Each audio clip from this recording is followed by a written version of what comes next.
to restructure the main floor sometime this summer.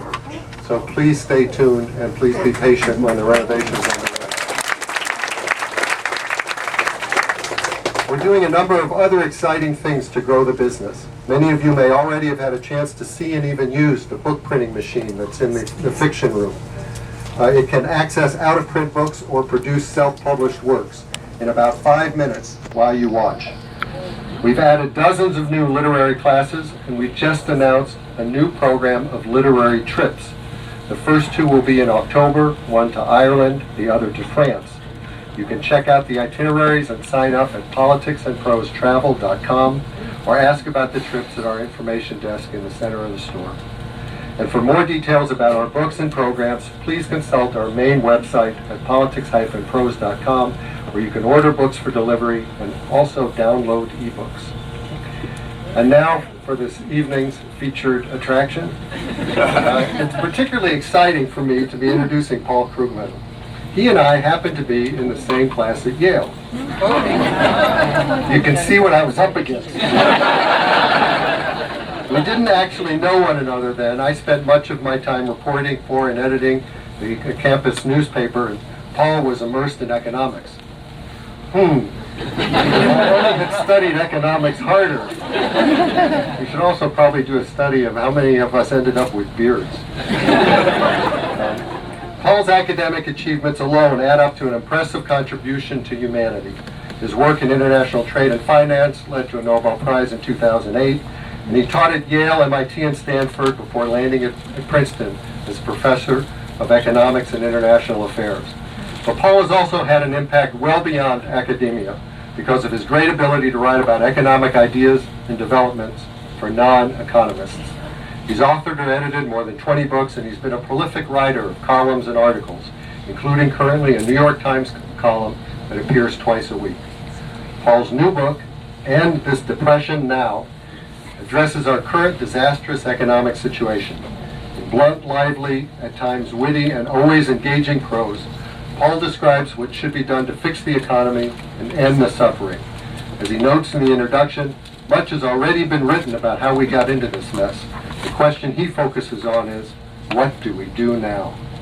Any regular reader of Paul's New York Times column will not be surprised by his arguments.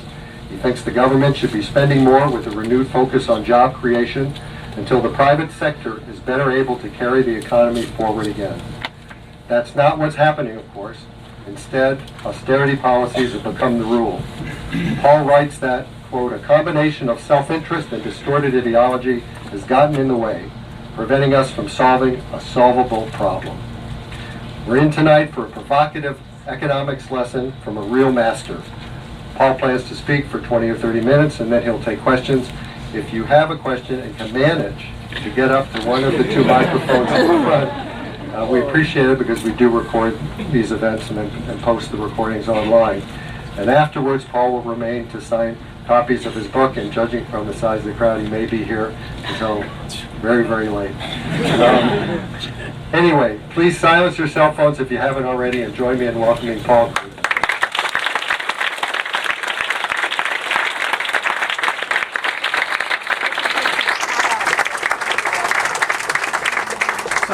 I actually was debating whether I should try to be respectable and wear my jacket, and decided not, which turns out to have been a really good idea. And if I look a little disheveled, well, I've been working rather hard trying to sell this book. Let me just say how grateful I am to Politics and Prose, both for hosting this and for existing. There's nothing, nothing like a bookstore, especially in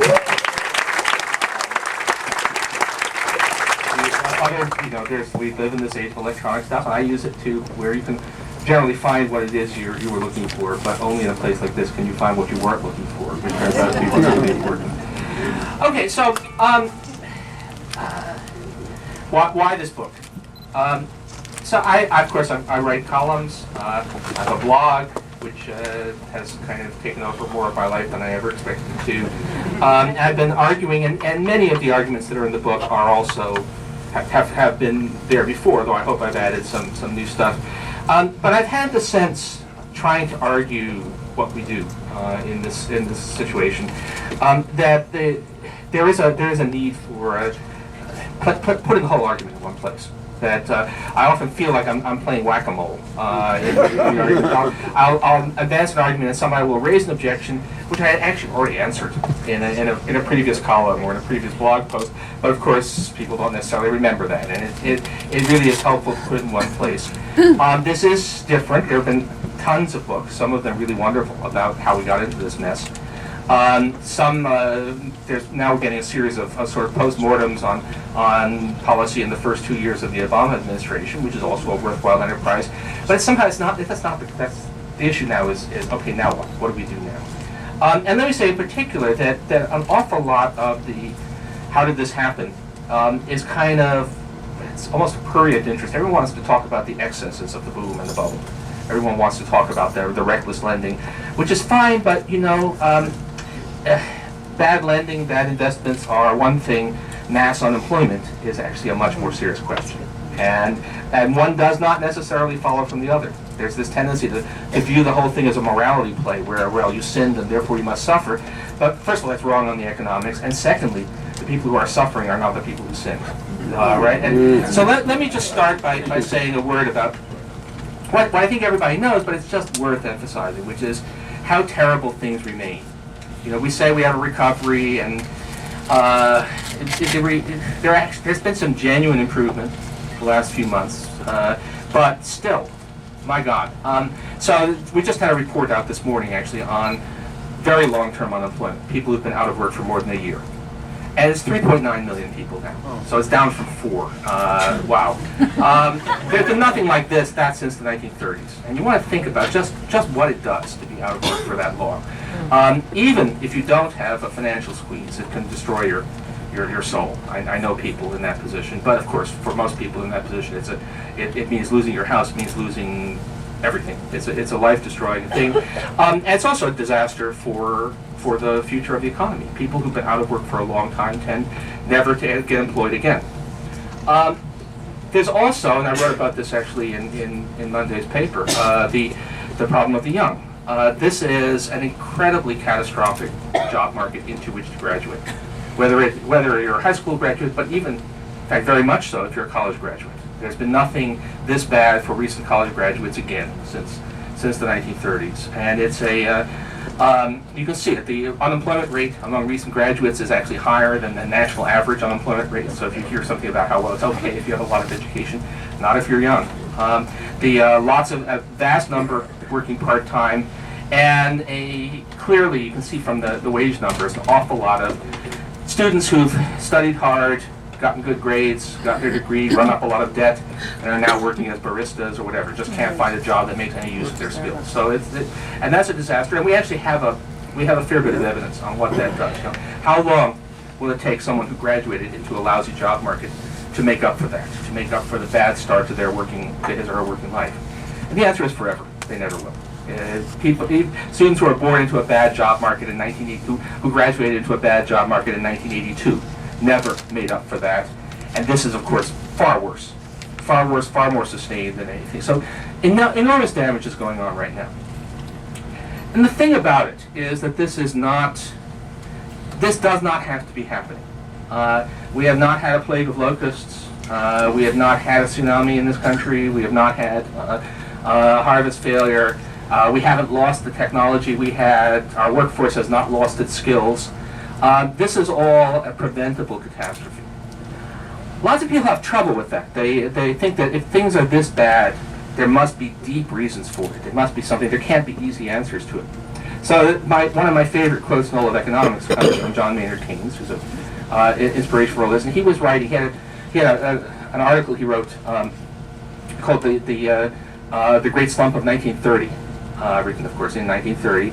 Just as the Great Depression was getting going, which reads amazingly, just a few words, and it's a description of what we've been going through now. And he said we had magneto trouble, with an old-fashioned, but it basically meant trouble with the electrical system of the car. And his point was that you can have a fairly trivial problem, which can nonetheless cause a car not to run at all, and could be fixed pretty easily. And so think of it, you can have a $30,000 car which won't run at all because you've got a dead battery. And you tend to think, well, if we've got a $30,000 car and it won't run at all, that must be a major problem that can't be fixed quickly, but actually you might be able to buy a $100 battery and get it moving again. That's the situation we're in. Now, it's a tremendous task, it turns out, politically and intellectually, to get people to accept that. To get people to accept that actually there are easy answers. Everyone is used very wisely, there are no easy answers. In this case, there actually are easy answers. This would be really easy. People won't believe it, and that makes it politically very difficult. And I have a little analogy saying if you've got a car, a $30,000 car that won't run because it's got a dead battery, but your husband refuses to accept it, it's just a dead battery, and insists that you have to take buses and walk instead, you do have a problem, but the problem is not with the car.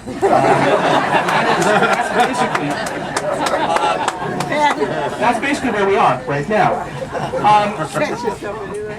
It's been an incredible, and this is not, I guess it's important to say that I'm not doing some kind of outlandish, radical economics. There's been this weird thing where the crazy, radical, bearded college professors saying we're doing it all wrong, people like me or like Joe Stiglitz, are actually talking standard textbook economics. And stuff that we knew. In fact, I have something I've been thinking about. Now, if we'd had this crisis, the current crisis in 1971, which was the year that Richard Nixon said, I am now a Keynesian on economics, we would probably have dealt with it very well. We would have had reasonable policies, we would have had bipartisan agreement that we needed to save the economy. Unfortunately, we don't have bipartisan agreement on anything now, because if Barack Obama wanted to honor the nation's mothers, he'd be barely attacked for that. And we don't have, but above all, what we have is a lot of unnecessary, spuriously generated intellectual confusion. You see that all the time. If anybody saw ABC this week on Sunday, there was a panel of experts, supposedly to discuss the economy. What I actually said as I walked off the set, was actually taped on Friday, was we're doomed. Because it was like the punchline for a joke, right? Carly Fiorina says what we need to do is cut corporate taxes. David Walker says we need to deal with the entitlements problem. Eric Schmidt says we need more high-skilled people for Google. I don't agree about the corporate tax thing, but these are things we can talk about, but they're not actually what's going on. What's going on is that we have not enough spending. The private sector overreached during the bubble years. Households, and before, we had a long period of complacency. People ran up more debt than they should have. And then an abrupt, actually what some of us like to call a Wile E. Coyote moment. After you run off the cliff, and only when you look down, it was like, oh, that's too much debt, and so a lot of people are being obliged to pay down debt, which means that you have a situation in which people who are in debt are being forced to spend less, and people who are not in debt have no real reason to spend more. So there's a shortfall in spending, and that's what produces a recession, or actually, I use the word depression in the title. I do that advisedly. Recession is when things are going down. Depression is when things are down, and for an extended period. The Great Depression, roughly speaking, 1929 to 1940, it was not all shrinking. It was actually, there were two recessions and two recoveries over that period, but throughout the whole period, the economy was deeply depressed. It's not as deeply depressed right now. That's one hell of a slogan, right? Not as bad as the Great Depression, but it's pretty bad. Actually, I'm going to be a little, scatterbrained and nonlinear here. We actually we didn't have the same unemployment statistics then as we do now, but we can try to retrofit.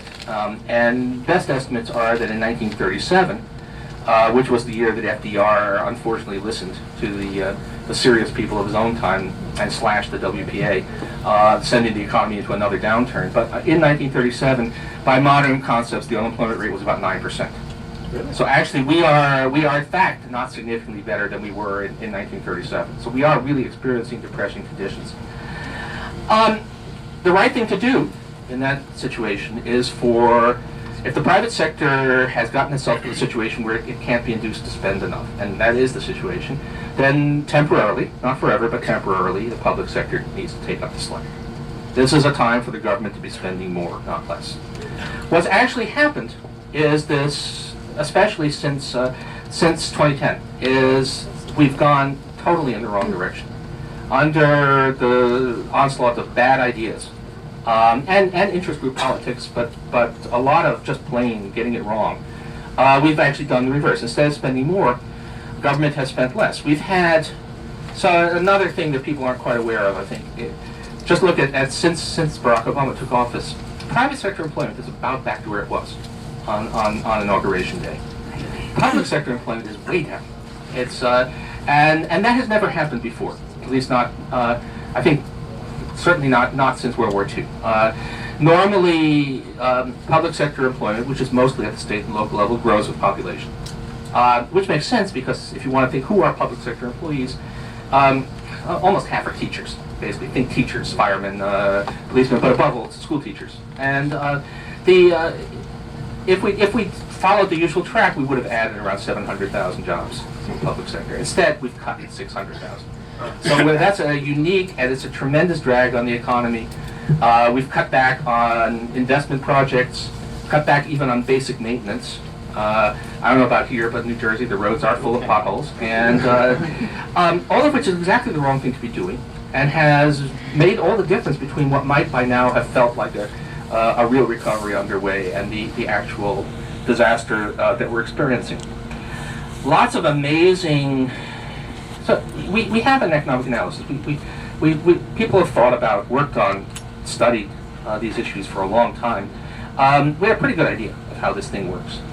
But a lot of influential people decided to throw all that out the window and go with stuff that appealed to their prejudices instead.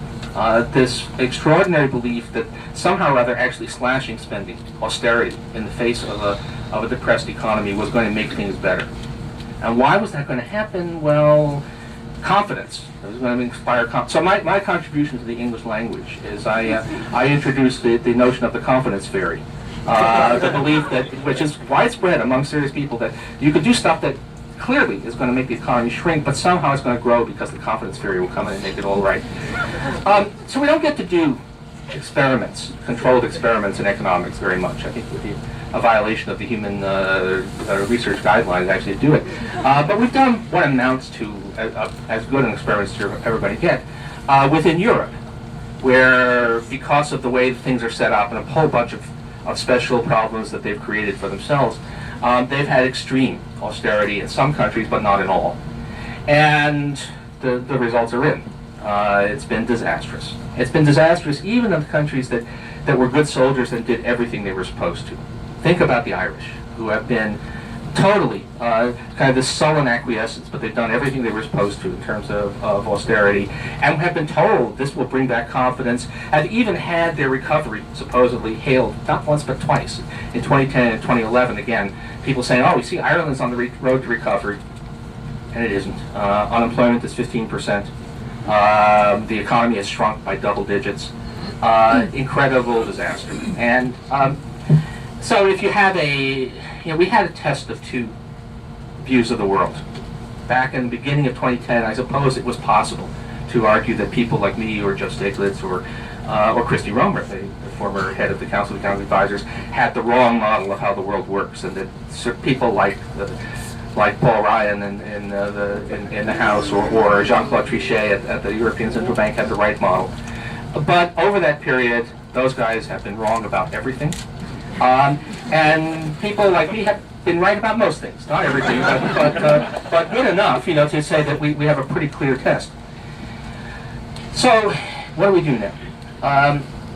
Economically, it's actually, as I said, it's easy. In fact, it's a lot easier than it was 3 years ago. So, 3 years ago, when we were, a little over 3 years ago, when the Obama administration was moving into its new digs, there was a lot of, some of us, so there's a legend which is that people like me said the stimulus would work if you actually were reading what I was writing at the time, I was tearing my hair out, saying this is way too small. This is going to discredit the idea without delivering any of the real benefits. But there were some legitimate questions. If we should be doing a lot of public spending, could we do it in fast enough to provide the necessary relief? Were there enough shovel-ready projects? And I think actually we could have done a lot. We certainly could have done a lot more than we did. But it certainly was a little bit hard. A lot of the things you'd like to do, major infrastructure projects do take a long time to get going. Now we don't even have to find that to make an enormous difference, because all we have to do is reverse the totally ill-advised spending cuts that have taken place. All we have to do is have the federal government provide enough aid to the states and the local governments so that they can rehire those school teachers and resume those road repairs. And right there, you can get more than 1 million people employed, quite short order.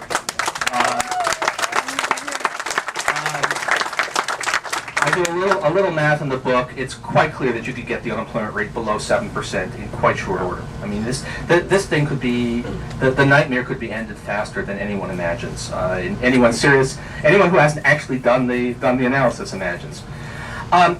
Politically, it's obviously hard, and you have to confront both scorched earth opposition to anything that the president might propose.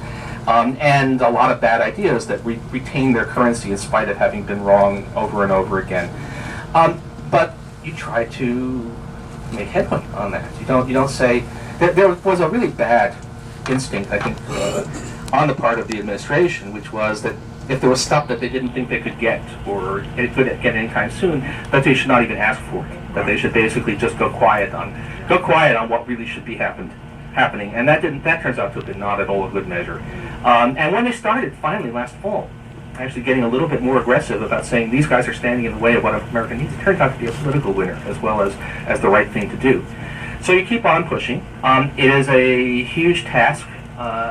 We got to turn this thing around. It's going to be really hard politically, and economically. If we could somehow have a conversion experience and get all of these obstructionists to understand what is really just basic textbook stuff, this thing would be over in 18 months.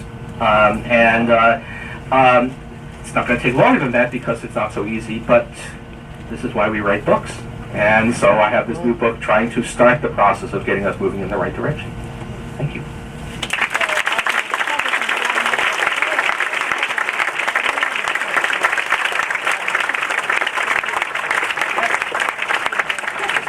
Microphones, because this is going to be that's an old cartoon. Daddy, are we live or on tape? Anyway, you're on live and on tape right now, so, right. So we need you. Move in so I can get. I'll tell you what. We're going to move out. So I can move out. Hold this a second. I'm sorry. Okay, great. I was Sure, your idea. Very nice. But anyway, I was anxious for you to launch into a critique of present monetary policy, but you really didn't. So now I'm going to ask you, right, could you launch into a critique of present monetary policy? Okay, so the one thing you should know is that the current mess did not come as a total shock to economists, at least to some economists. There were people, we kind of had a dress rehearsal for what we're in Japan, which entered a similar kind of prolonged depression in the 1990s that has never really emerged. And a lot of economists just didn't pay attention or figured there was something wrong with the Japanese. But a few people looked at it and said, that's the underlying, when you get past the superficial things, they're not that different from us. Rich country, smart populace, a stable government, lots of freedom of maneuver, policy officials who may not be ideal but are not idiots. If they can get caught in this trap, it could happen to us. And there were people trying, sort of saw this as a potential. We could be next. There was actually a little knot of Japan warriors at Princeton University when I came there in 2000, which included myself, people who were not household names, but are big guns in the field, Mike Woodford, Lars Svensson. and a fellow by the name of Ben Bernanke. And at the time, Ben Bernanke was harsh in his criticisms of the Bank of Japan, which is the counterpart of the Federal Reserve, for not pulling out all the stops, for not doing a whole bunch of stuff. Then he went to the Fed and ended up as chairman. And I thought did a very good job of management in the heat of the crisis, but then slacked off. And so what can they do? A large part of the reason that this is hard is that the normal thing that the Fed does in the face of a recession is it cuts short-term interest rates. The Fed basically it's always dangerous to get to, but the Fed isn't can basically add or subtract reserves from banks very easily, and the banks lend that money out or not, and that affects interest rates at the really short end. And that gives them, in normal times, enormous power to move the economy. But it has a limit, which can be summarized in one word, which is zero. Right. You can't get, and those short-term rates are zero. They can't go any lower. So the conventional response, the aspirin you normally take for when the economy has a headache, isn't going to work at this point. But there's a bunch of other stuff they could do. A bunch of other stuff that was laid out in detail by none other than Ben Bernanke a dozen years ago. And they haven't been willing to do more than a small piece of that other stuff, which I think it's some combination, as I say, it's some combination of bullies on the board.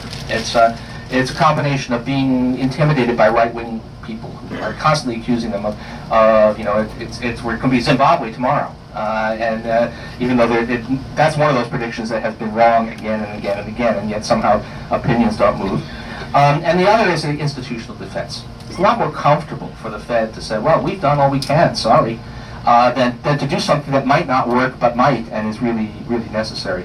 So that's been my critique. The things they have to do are stuff that is not conventional. Probably the most important thing would be to say that we are going to seek to have, over the next 5 years, we're going to seek to have inflation that's higher than our usual rate. That we're going to try for 3 or 4% inflation over the next 5 years, which would both discourage people from sitting on cash right now, and would also erode the overhang of debt, make the real value of that overhang of debt that's holding the economy down get less. That could probably do quite a lot. It's a proposal that may sound radical, but it's been endorsed by the chief economist of the International Monetary Fund. It was endorsed by Professor Ben Bernanke back in 2000 for Japan. So that's the board. I'm sorry, I didn't explain that. We'd say that Ben Bernanke has been assimilated by the Borg, as in Star Trek, that he's become a Fed person, defending the institutional interests of the Fed, and Professor Bernanke would have scoffed at that position. I think that is a fair thing to say. It's so I don't expect, or I wouldn't count on the Fed being able to solve this problem by itself.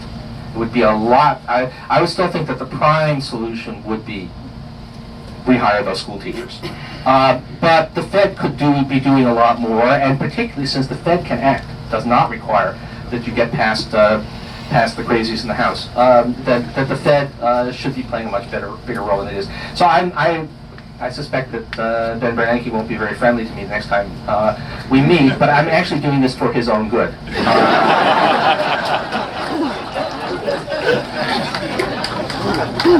Yeah. How are you? Okay. Good. It's nice to meet you. I know nothing about economics, except when I think of you, you're, not to put pressure on you, but you're like a prophet because you comfort the afflicted and afflict the comfortable. But my question is, and this isn't really something I think that you can actually answer, but maybe you can speak to. And I've been teaching school for 36 years. I teach at a private school.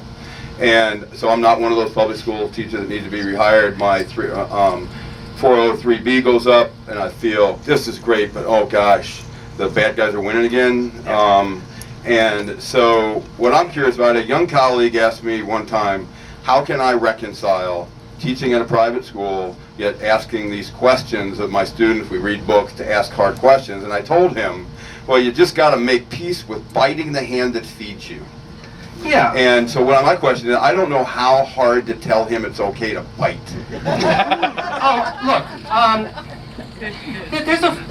I think there's a way to put it. There's been some kind of corruption of the notion of what it means to be authentic in our society. People will say something like, Well, Elizabeth Warren, who's one of my personal heroes in Massachusetts. Elizabeth Warren is calling for higher tax rates on the rich and more aid to the poor, but she and her husband are actually very affluent. So clearly she's insincere. And like, she's actually calling for policies that would hurt her financially because she thinks it's the right thing to do. And that's I think, the way to think about this. So, now, I'm not a socialist. I don't believe that making money is a bad thing. I don't hate the rich. I just want them to pay more taxes. And I'm doing well enough myself that pretty much everything I'm advocating would actually hurt me financially. That's not being inauthentic. That's just being that's actually just being a good citizen. And there's no inconsistency. There's nothing wrong with there being private schools. I think I do worry that we've starved the public schools of resources, so that a lot of people who could and should be sending their kids to private school to public school are abandoning the system, which is a bad thing for everybody. But that's not. We're not going to ban private schools. If you want to do that, that's fine. But it's a so the answer is you don't have to join the revolution if you think that a lot of rotten stuff is going on. You just have to work against it within. We are still a democracy if we can keep it, and do what you can as a citizen. Thank you. If by the end of the year, the euro breaks into two parts, the northern European euro and the southern European euro, what would the impact be on the U.S. and global economy? All right. And if one of the larger European banks should fail, which American banks would be affected? Okay. So let me. Here's what I can say. I actually don't think that the 2 euros thing is a realistic scenario. I think if it breaks, it breaks up into national currencies. I would say that the odds are quite strong that Greece exits, and then the question is how many other dominoes fall when that happens. And now that is not. In the long run, that's not such a terrible thing, because Europe used to have a bunch of separate national currencies, and it wasn't, and it worked. People who say that you can't have economies that closely linked with their own currencies tend to forget about I don't know which my directions are, but there's a place called Canada that does fine with its own currency, even though if you actually look at at the part that's actually populated, Canada is closer to the United States than it is to itself. But the transition is really ugly. Among other things, because of sheer confusion.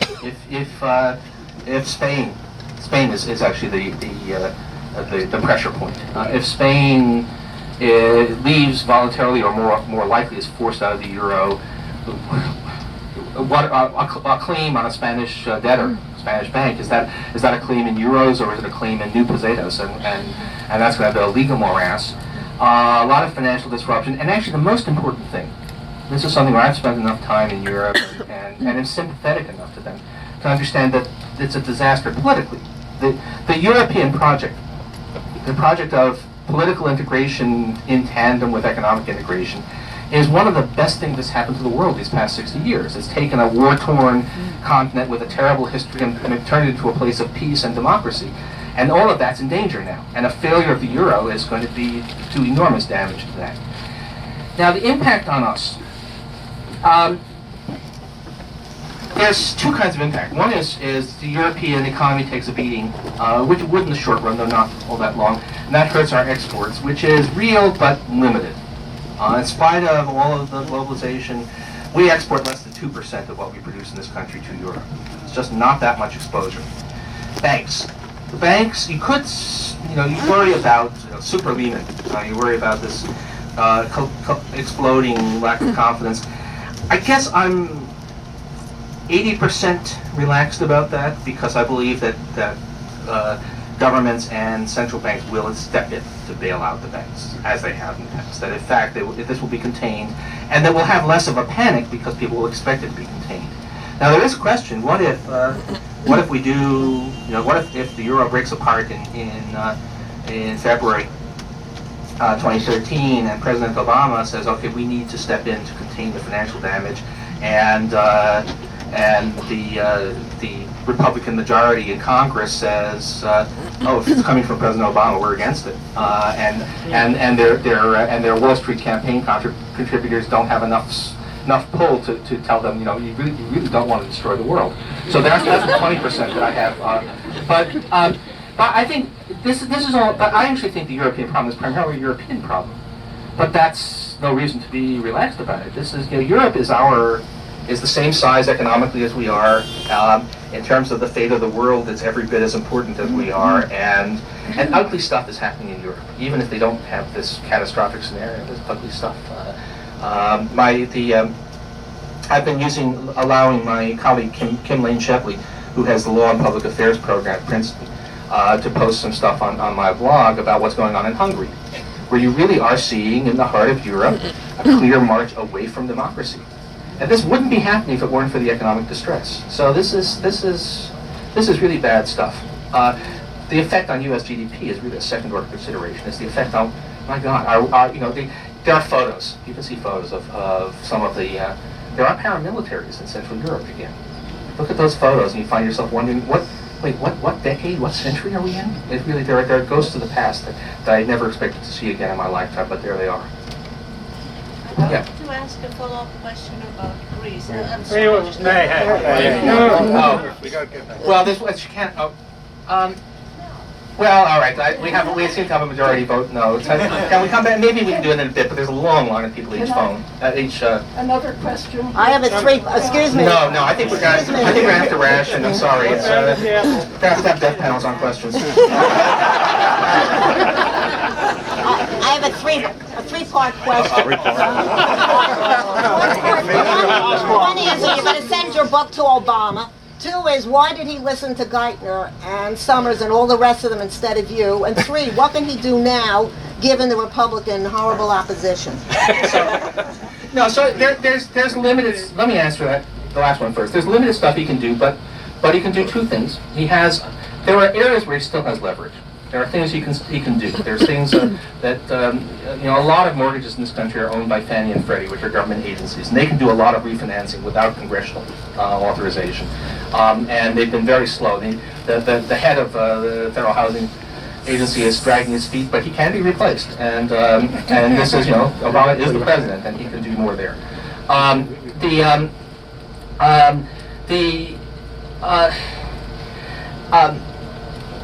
I don't need to send them. I talk to people in the administration. Okay, it's been very strange after all those Bush years when the only question was whether they were tapping my phone. Now they actually call me and invite me down for meetings and stuff. So that's a very different story.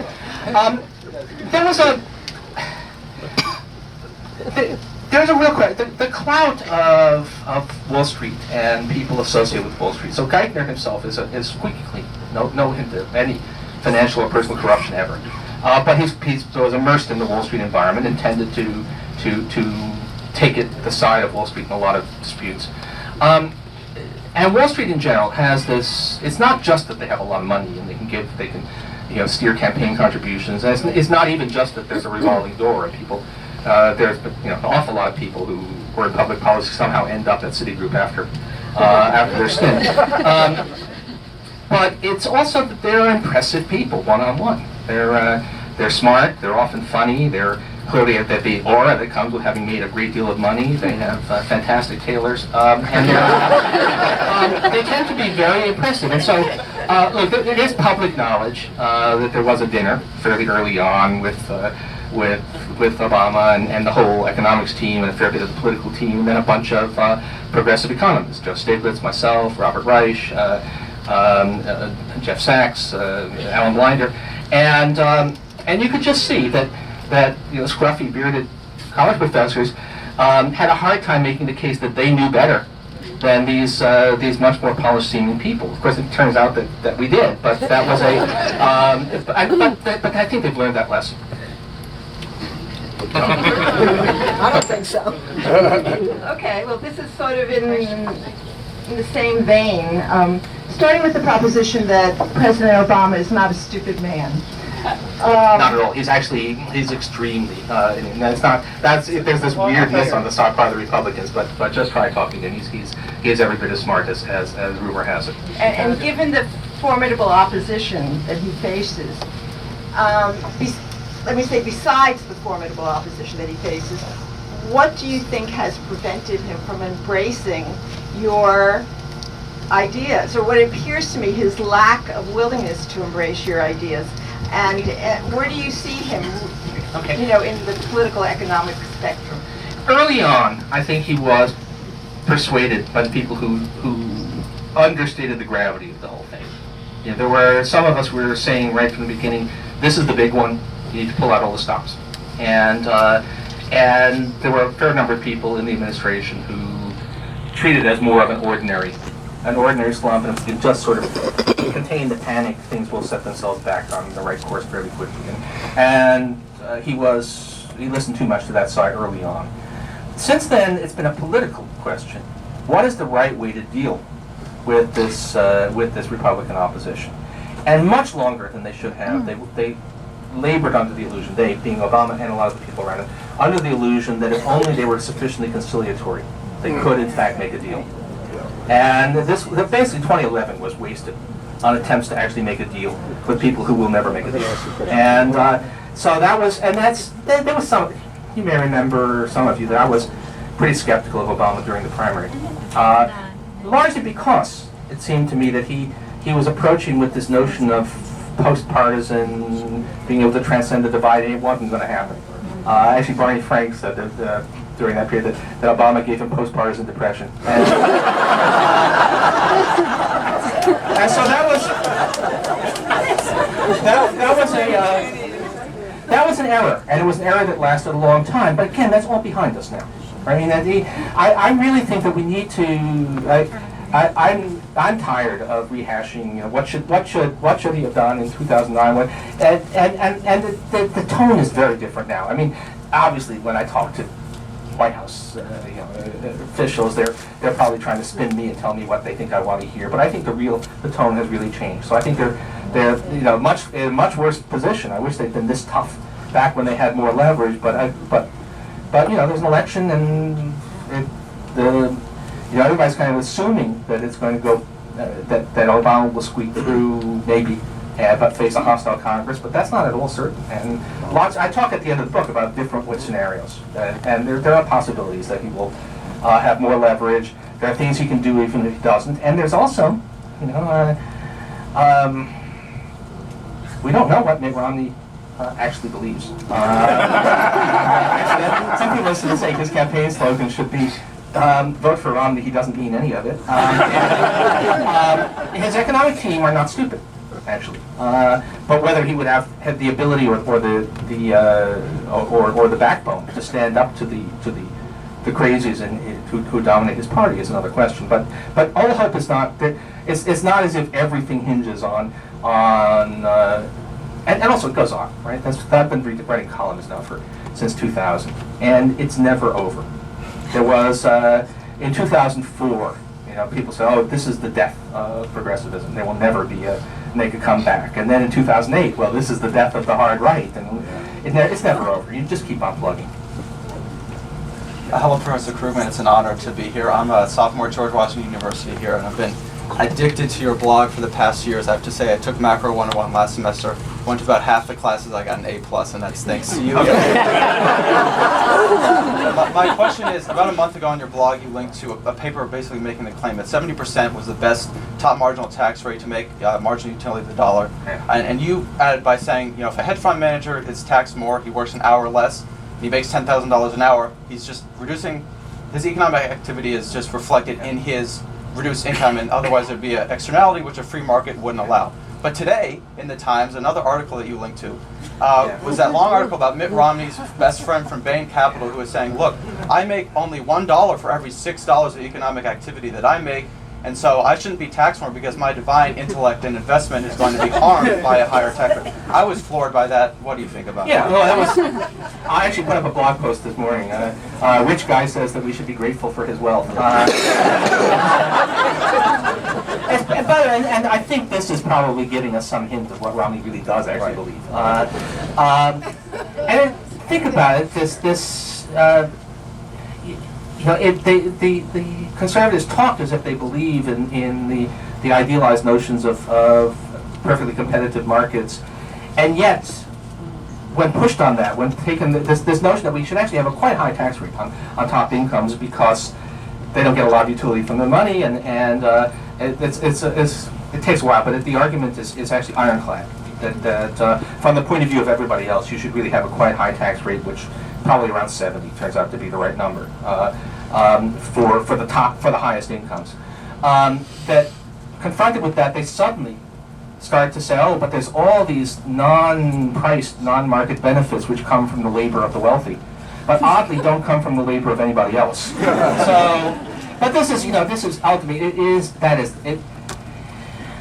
there's always a question, how do you deal, we like to talk about ideas, but at a certain level, the ideas are actually just being deployed in the service of interests. And it's not really the case that the right wing of America is about promoting free markets. It's about promoting rich people, and free markets is an argument being used on that basis. Love to have you at TW sometime. Thank you very much. Reading your article in your books and listening to you tonight, I thought about Dr. John Snow, the man who ended the cholera epidemic in mid-century London by taking the pump handle off the pump. Yeah. And because it feels like what you're really emphasizing, this is science, and that the struggle, while it's both political, it also is science against, should we call it non-science or fantasy, or the theory that cholera is in the air. Yeah. So no, there's I bristle when people talk about economic science, because that's almost always used to convey the sense that we know more than we do. But there is evidence. There's we know quite a lot. There are facts. There are and we've had one hell of a test of macroeconomic theories. We've tested some theories pretty much literally to destruction in the last few years. So we know quite a lot. The trouble is, actually, I shouldn't quote someone else's book, but Thomas Mann and Norman Ornstein have a new book called It's Even Worse Than You Think. And which they said, this has been sort of obvious to a lot of us, but it's important that these guys who have a reputation for being almost pathologically moderate said it, that the problem with our political system is not some generalized hyperpartisanship, it is the Republicans. And they say that and in the introduction they say that among other things the modern Republican Party no longer shares the conventional attitudes towards facts, evidence, and science. It just doesn't matter. And that's been very clear that in this stuff, that how there's an interesting question. I wonder a little bit about the role of tribalism. I always encounter, you see when I look at the comments that come in on the blog and my correspondence, the people who hate me just not on because I'm saying things that they really hate about economics, who are often business types, often investors, and if you had actually been investing based on what the Wall Street Journal editorial page has been telling you the last 4 years, you'd be broke, right? They've been wrong about everything. And yet there's something about the tribal affinity that makes this kind of stuff appeal to a lot of people. And that I can't fight. I can just keep on plugging on the facts and evidence and hope that at least some people care about that. I wanted to ask you about this issue of inflation target, a higher one. And one of the issues is it undermines the credibility of the Federal Reserve. That's one. And Ron Paul was saying it's theft. That's one question. My other question is, do you expect problems when Ben Bernanke goes back to Princeton and you have meetings at the faculty? Two questions. Yeah. So on the first one, which is what he was saying in response. Right, to this is Ben Bernanke's statement. Yeah. But the question is credibility for what? I mean, the Fed is credible as a someplace that will always fight inflation. When sometimes that's not the right thing to do, that's actually not credibility that you want. Way back when I was, we hashed out many of these issues 15 years ago. When I was writing about Japan in 1998, said that actually what the Bank of Japan needed to do was to credibly promise to be irresponsible. It had to promise people that it was not going to slam on the brakes as soon as a bit of inflation reared its head, and that's the situation right now. The Fed's credibility is actually damaging. Its inflation fighting credibility is actually hurting us. If you're going to say it's theft, well, you know, there are lots of things that you do in economic policy that hurt some people and help others. That's sort of everything you do is going to do that. And there's nothing on a federal debt contract. There's nothing on a treasury bond that says, and we will have no inflation. That was our promise. So it's not theft if there isn't a law saying you can't do it, right? It's just policy, and it may or may not be advisable. But in this case, if you ask the question, should I be prepared to condemn 3.9 million Americans to permanent unemployment and many others to long stretches of unemployment because to honor a promise we never made to bondholders? That seems to me to be crazy. It's going to be interesting, the relations with Ben Bernanke when he comes back. I look forward to someday hearing the real story. I guess I continue to hope that he has a secret diary with Chief President, that locked in a safe with armed guards that says, actually, I agree with not just me, but all of the former, Mike Woodford, who is totally not a household name, but is arguably our leading macroeconomic theorist right now, has been saying exactly the same things I've been saying. So I wonder if there's, Paul and Mike are actually right, and I can't say that. I imagine that's written maybe in disappearing ink.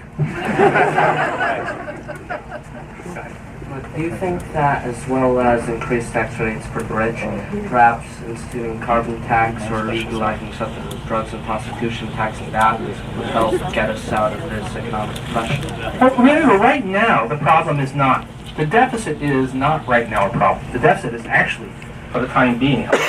It's helping to support this economy, although we do eventually want to bring it down. We should be taxing carbon. It would be a revenue source, for sure, but that's not the main reason to tax it. The reason is that if you ask what terrifies me, ultimately it's not economics at all. It is the environment. Just in the interview, I was asking what do I think is what worries me most about not the next few years, but the next few decades, and it is climate change. I'm terrified that in 10 years or so we'll realize that this thing is really spinning out of control. It'll be undeniable, and at that point it could be too late. So that's the reason to do the carbon taxes. My general sense on things like drugs is that we're trying, we do seem to have recreated all of the evils of the Prohibition era. And that doesn't sound smart, but I really haven't thought that stuff through carefully, and I haven't thought through the prostitution side at all. Not my department. Right. How much of a turning point will this Sunday be when Hollande is elected president of France and the Greek government falls in the elections? Oh, well, yeah. Well, it's going to be interesting. I mean, first of all, we don't know that for sure, but I guess it does look like it. It's going to be interesting because Hollande it's all very vague. So in case you're not following, right, we've had a president of France who's gone along with the whole austerity mania. In fact, people talk, celebrities speak. They talk about Merkozy running Europe, and there's also apparently a new word in German, which is Durchmerken, which is to muddle through without solving your problems. And Hollande is at least verbally against the austerity and talking about higher taxes on the top end, but very vaguely. So will he actually move? But things, it will certainly accelerate. It's becoming obvious to even a lot of people who've been keeping eyes firmly shut that this thing is not working, that the austerity situation is not, the austerity solution is not an answer. But the European thing is really kind of irresistible force hitting an immovable object. On the one hand, you think it is first of all, this is not going. The current policy is not going to work. It's catastrophic in its impact on the peripheral economies, and they can't go on like this. So, and you, on the one hand, it's inconceivable, given all that's at stake, that European leaders will allow this thing to fail. And we have a pretty good idea of what might save it, but what that requires is, actually what it requires above all is what I've been saying that Ben Bernanke should be doing here is even more necessary there. The European Central Bank has to accept that inflation needs to be higher for quite some period of time. It's inconceivable they won't do what's needed to solve the euro, but it's also inconceivable that the Germans would accept a higher inflation. And so one of two impossible things is going to have to happen, and I don't know which one it is. Curious thing, actually, about the uses and abuses of history. Why is it that everybody in Germany remembers the Weimar inflation and the terrible things that happened, and nobody remembers the hard gold standard deflationist policies of Chancellor Brüning in the early 1930s, which is what actually led to you-know-what. So it's a kind of curious thing that they've been very selective about which disasters to remember. Thank you. When did we lose our common sense? In the 1980s, it seems, whether we like it or not, we entered into a new social contract with a value proposition. And that proposition is we make an investment in the wealthy. And we no longer call them wealthy. George Bush wants us to call them job creators. Yeah. But we made, as a nation, we made a large investment through taxes and everything else in the wealthy. And the value proposition was that they were going to create jobs. It's been 30 years, and we were supposed to get trickle-down prosperity. All we've gotten is trickle-down misery. And how come nobody sees that? Most people don't. People's memories are not that great. A lot of selective reporting, a lot of money behind rewriting history. So it's always a problem, and it's not. Unfortunately, it's not just the unwashed masses. If you read my blog, every once in a while you run across this amazing thing where some actually famous economist will say, well, we never had really good growth in this country until Reagan cut taxes. And it's like, post-war generation, don't you have parents who can tell you about how they did?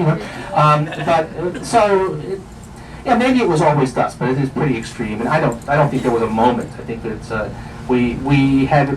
it just gradually eroded. But you get the process, the political process by which we lost our moorings is an extensive one. It goes back to a whole lot of stuff. It goes back to Richard Nixon and his Southern strategy. It goes back to the founding of those right-wing think tanks, which is mostly early 1970s. And read Rick Prosteen, and you'll get how it all happened.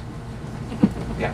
How do you account for the rise of this stock market in light of your pessimistic view of what's happening? The stock market supposedly is a predictor of how the economy, I think economists think it's a 6-month predictor, if I'm correct. But how do you account for the fact that the stock market's doing very well? So first of all, one of my teachers, the late Paul Samuelson, famously said that the stock market had predicted 9 of the last 5 recessions. It's not a very reliable predictor of anything. But the other thing is the economy is not doing very well, but profits are fine. So we've actually had a very uneven recovery where profits have long since recaptured their previous level, but wages have not. So since the stock market is a claim on profits, also one other thing, investing in stocks is a relative decision, stocks versus bonds, and with long-term bond yields, the bond markets are a better guide of what people think is going to happen to the economy. And 10-year bond rates, I didn't check it this morning, but they've been well under 2% lately, which means, and inflation adjusted, they've been negative, which is basically people saying we expect the economy to be flat on its back for a very, very long time, and therefore we don't expect the Fed to be raising short-term interest rates for a very, very long time. Given the bond yields being so low, why wouldn't people are probably willing to accept stocks even if their return is lower than before, because what's the alternative? So I don't think there's any great mystery there. Time, actually. 8 on the dot. Okay. Let's take 2 more, because I have been. I don't know what I'm running on right now. So. Okay, so go ahead. I know that your original work was in international trade and international economics, and just kind of thinking more long term. Is globalization, international integration, is it making us wealthier, more successful, or is it going to be a race to the bottom as workers here compete with workers in China and Indonesia? And is global financial risk being spread out better, or is it essentially just a network to have one minor crash reflect through all the economies of the world? Okay, and I think actually the answer is yes, because there's some of all of those things going on. Globalization has clearly opened up the possibilities for economic growth for poorer countries in a way that wasn't there before. Not all of them, but we have some. So, when I was in grad school, I thought about doing development economics and decided not to because it was too depressing. Because in 1975 there were no success stories. Everybody, development economics was really non-development economics, and since then there have been a number of success stories. South Korea was a edge of starvation country, which is now a modern, advanced economy. Not so different in standard of living from much of Europe or parts of the United States. That was all achieved through an export-led growth. You had to have open world markets for that to happen. China. For all the problems and so on, China still represents an enormous improvement in life for hundreds of millions of people. So that's the good side. It does put some pressure on the wages of American workers, and that's grown. I wrote stuff 15 years ago saying the numbers were pretty minor, but they're bigger now than they were then. So that's a real issue. It's not a race to the bottom for everywhere. Actually, if you look at what's happening right now, it's actually working the other way around. Chinese wages are rising fairly rapidly because even China can run out of labor, and that's what's happening now. So there is there's positive stuff, and the way I would deal with it, given how important it is for the poorest countries to have access to world markets, is not to shut down the globalization, but to have strong social safety nets. So you can have a country like Sweden that is wide open to international trade, but nonetheless assures everybody of a decent standard of living because it's got a really strong safety net, and that's what we should be doing. Global capital markets is yet another story, and the record of since we really liberalized capital movements, which began in the late 1970s, is actually one disaster after another. You can tell theoretical stories about why it should be beneficial, should allow capital to flow to where it's most productive. But the reality is whatever has been going on there has been dominated, swamped by, it's basically my entire career. So one of my things in economics has always been, actually I invented currency crises. Not the thing itself, but the academic literature with a paper I wrote in grad school, and business has been good ever since.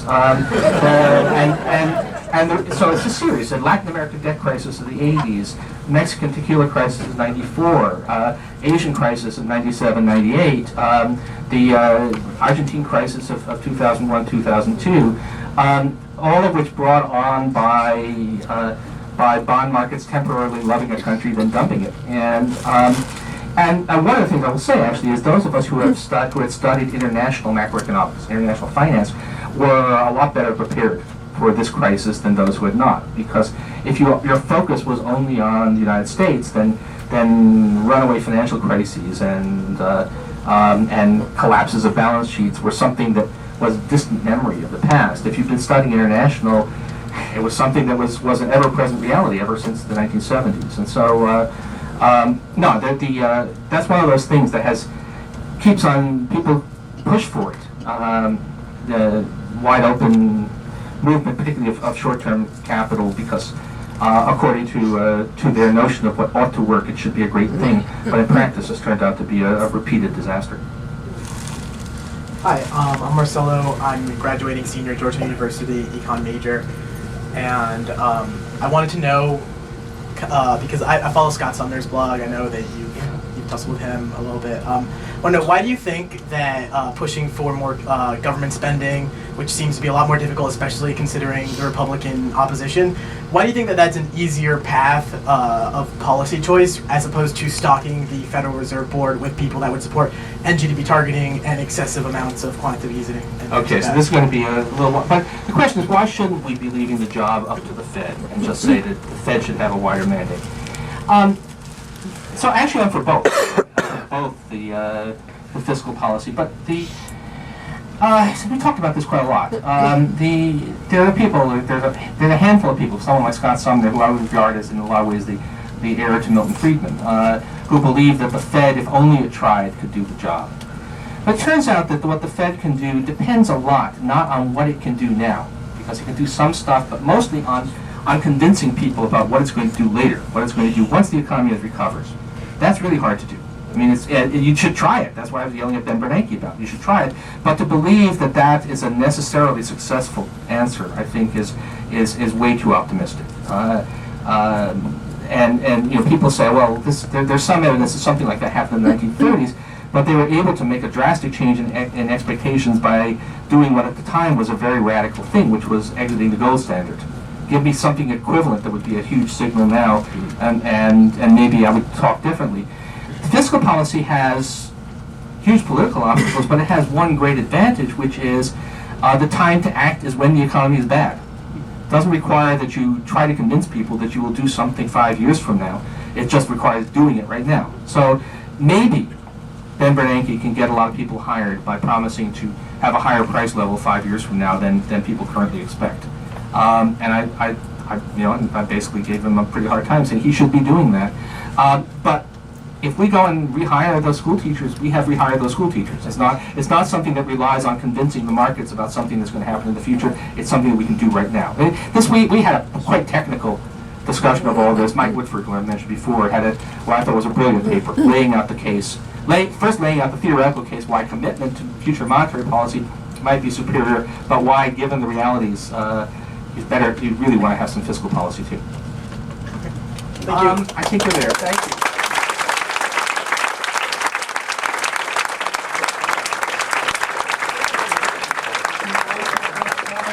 Please line up to the right of the table, and please help our staff by folding up the chairs and putting them to one side or the other. Thank you.